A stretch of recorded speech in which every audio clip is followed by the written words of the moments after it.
पिछली बार जब मेयर के चुनाव हुए वो शायद 6 जन 7 जनवरी को हुए थे, 7 जनवरी 2024 को। उस चुनाव को पंजाब और हरियाणा उच्च न्यायालय में चुनौती दी गई थी और पंजाब और हरियाणा उच्च न्यायालय के फैसले के खिलाफ लोग उच्चतम न्यायालय में गए थे।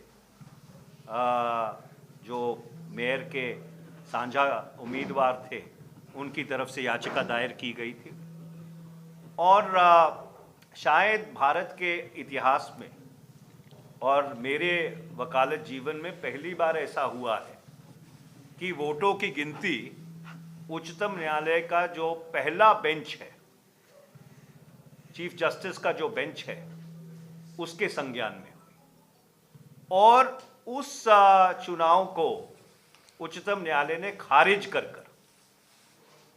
दे quash that election void ab initio. उन्होंने श्री कुलदीप कुमार जी को मेयर घोषित किया। ये फैसला 20 फरवरी 2024 को आया और जो कॉरपोरेशन का एक्ट है उसका जो प्रावधान है, राजीव जी भी बहुत वरिष्ठ वकील हैं, ये इस बात की पुष्टि करेंगे, उसमें ये लिखा हुआ है कि मेयर की टर्म 1 साल की होगी। So the 1 year starts running from the date of the Supreme Court decision. So therefore we have told the administration that the Supreme Court decision, coupled with the sanctity of the provisions of the Chandigarh Municipal Corporation Act or the Punjab Municipal Corporation Act as extended to Chandigarh, should be respected en toto. Yes, you had a question. आज आपने शायद अखबार पढ़े होंगे, जो शीतकालीन सत्र है संसद का, उसकी 2014 से लेके लोएस्ट प्रोडक्टिविटी रही है और अगर संसद चलेगी तो ही मुद्दा उठाने का मौका मिलेगा।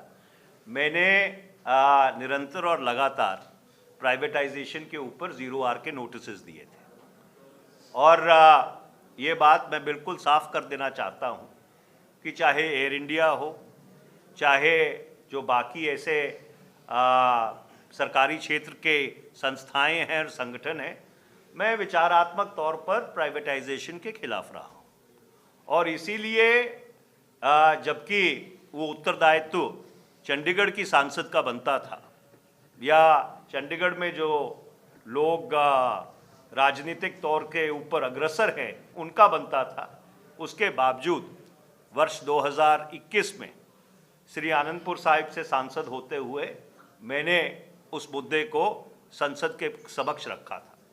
जब बिजली कर्मियों का धरना हुआ था तो शायद मैं अकेला एक ऐसा राजनीतिक व्यक्ति था, लकी जी उस दिन बाहर थे किसी निजी काम से, जो जाकर उनके धरने पे बोल के आया था।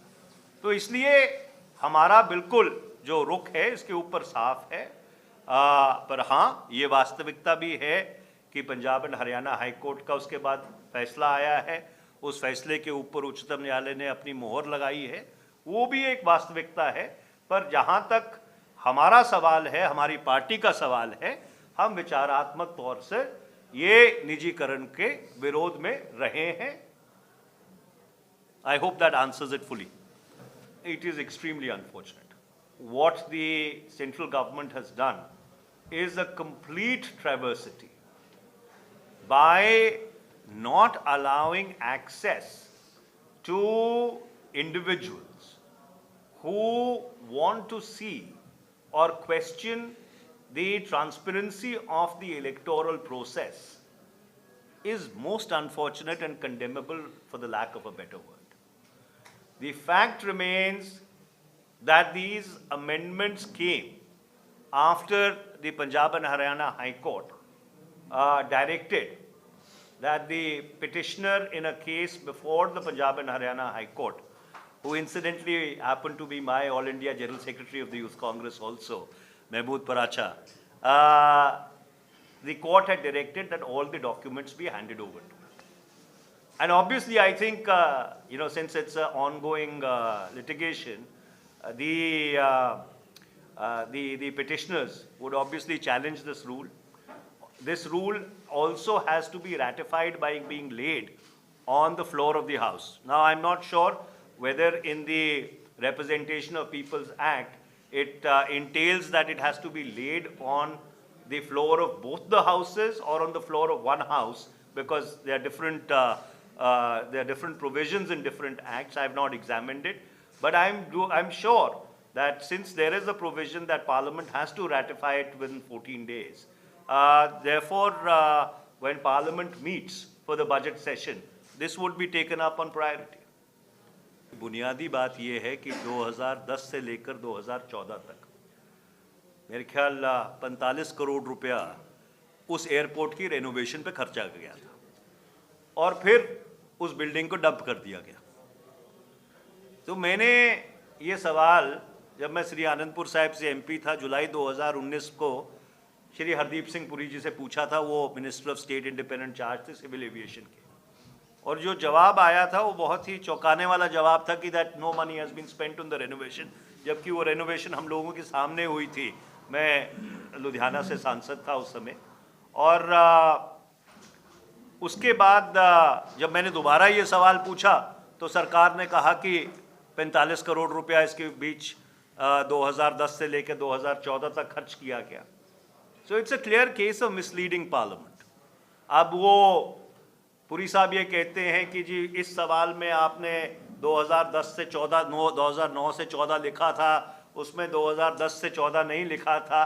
पर अगर आप उस 2019 के सवाल को पूरी तरह से संज्ञान में लें तो सीधा सीधा सवाल ये था, how much money was spent on renovating the old Chandigarh airport building, और उसके आगे कि भाई आपने इसको क्यों अबैंडन कर दिया, ये कर दिया है, वो कर दिया है। देखिए बात ये है कि जो चंडीगढ़ और पंचकूला से लोग आते हैं, एक टर्मिनल है, आपने उसके ऊपर 45 करोड़ रुपया खर्चा है, पिछले 10 साल से आप उसका इस्तेमाल नहीं कर रहे हैं। अगर उसका इस्तेमाल शुरू हो जाएगा तो जो चंडीगढ़ और पंचकूला के लोग हैं उनको एक सहूलत मिलेगी। बाकी एयरपोर्ट्स पे भी तो टर्मिनल 1, टर्मिनल 2, टर्मिनल 3, टर्मिनल 4 हैं। तो ऐसा प्रावधान हो सकता है कि आप टर्मिनल 1 पे चेक इन करके लोगों को जहाँ पे उनकी फ्लाइट्स के लिए लेके जाना है वहाँ पे आप ले जाइए। आजकल तो कंप्यूटर्स आराम से सिंक हो सकते हैं। After all web check in भी होता है और फिर आप फिजिकली जाके भी चेक इन करते हैं, तो एवरीथिंग इज सिंक्रोनाइज्ड। सो इसलिए उस टर्मिनल को डंप करना is a waste of public money. That was the basic question.